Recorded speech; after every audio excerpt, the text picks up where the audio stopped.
नमस्कार, मैं हूं प्रवीण गौतम।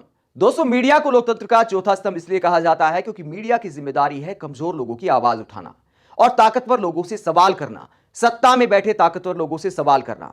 लेकिन हमारे देश के मीडिया चैनल लगता है कि ताकतवर लोगों के लिए एजेंडा चलाने का अड्डा बन गए हैं। इसीलिए सत्ता में बैठे ताकतवर लोगों की सुधीर चौधरी जैसे पत्रकार चापलूसी करते हैं और कमजोर विपक्ष को टारगेट करते हैं। समाज में भी जो ताकतवर पोजीशन में है उनके मन की बात करते हैं और पिछड़े वर्ग को नीचा दिखाते हैं। हमारे देश की क्रिकेट टीम वर्ल्ड कप के फाइनल में पहुंची तो सुधीर चौधरी ने इसको आरक्षण से जोड़ दिया। सुधीर चौधरी ने ऐसा विश्लेषण किया जिसे सुनकर मुझे वो कहावत याद आ गई कि रामचंद्र कह गए सिया से ऐसा कलजुग आएगा, हंस चुगेगा दाना तिनका कौवा मोती खाएगा। इसीलिए मीडिया में सुधीर चौधरी जैसे पत्रकार कौवे की तरह मोती खा रहे हैं। सुधीर चौधरी ने क्रिकेट टीम को लेकर क्या विश्लेषण किया, जरा सुनिए ये लाइन सुधीर चौधरी की, अपने आप में एक पत्रकार के तौर पर जो बेहद बचकाना सुनाई देती है। शायद इसीलिए भारत की क्रिकेट टीम इस समय पूरी दुनिया में बेस्ट टीम है, सर्वश्रेष्ठ टीम है।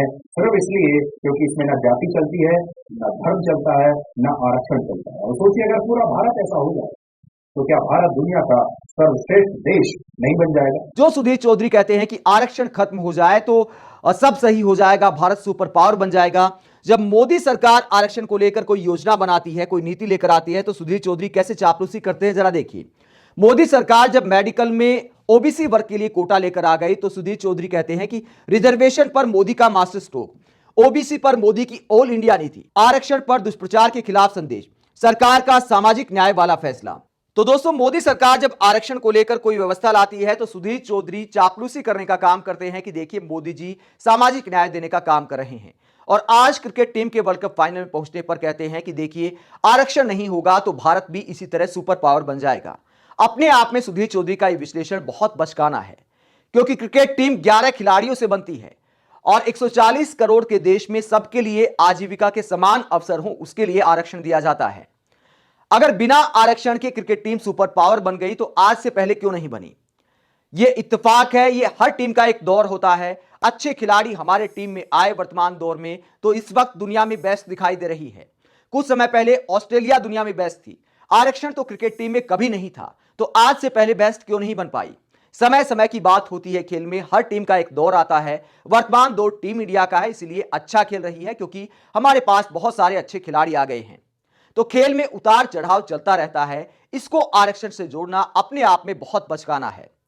सुधीर चौधरी जैसे पत्रकार बता सकते हैं कि उनके मीडिया चैनलों में पिछड़े वर्ग से कितने लोग नौकरी करते हैं।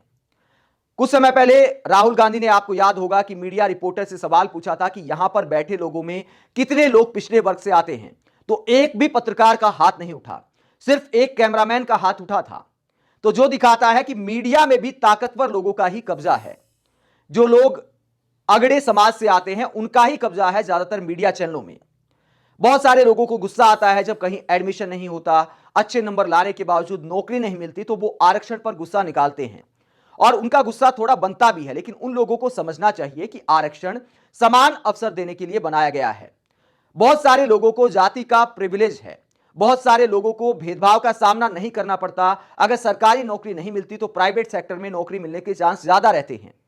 लेकिन बहुत सारी ऐसी जातियां हैं जिन्हें प्राइवेट नौकरियों में नौकरी मिलना मुश्किल हो जाता है क्योंकि बनिए की दुकान पर भी जाति देखी जाती है, पेट्रोल पंप पर भी नौकरी पानी है तो वहां पर भी जाति देखी जाती है, प्राइवेट कंपनियों में भी कुछ जातियों का ही दबदबा देखने को मिलता है। यही वजह है कि मीडिया में भी कुछ जातियों का दबदबा है। इसके अलावा अगर आपको कमरा भी किराए पर लेना है तो बहुत सारे लोग जाति पूछकर, धर्म पूछकर कमरा किराए पर देते हैं। इतना भेदभाव जब समाज में पसरा हुआ है और इतना करप्शन है नौकरियों में, तो सुधीर चौधरी आरक्षण खत्म करने की बात कैसे कर सकते हैं? आपको तब आरक्षण खत्म कर देना चाहिए जब सबके पास जमीनों का समान बंटवारा हो, सबके पास प्राइवेट सेक्टर में नौकरी पाने के समान अवसर हो, जातीय भेदभाव हर जगह खत्म हो जाए और इसके अलावा राजनीति में करप्शन खत्म हो जाए। तमाम राज्य सरकारों में घोटाले की खबरें आती रहती हैं कि पैसे लेकर नौकरियां बढ़ रही हैं। अगर आरक्षण भी खत्म कर देंगे तो पिछड़े वर्ग को, गरीब लोगों को तो नौकरी मिल ही नहीं पाएगी। जब तमाम भर्तियों में घोटाले की खबरें सामने आती हैं तो सुधीर चौधरी को सबसे पहले मुद्दा यह उठाना चाहिए कि भर्तियों में पारदर्शिता कब आएगी। मोदी जी जो रैलियों में बात करते हैं कि डबल इंजन सरकारों में करप्शन खत्म हो गया है, पारदर्शिता से नौकरी दी जा रही है, वहीं कभी पटवारी घोटाला सामने आता है, कभी व्यापम घोटाला सामने आता है।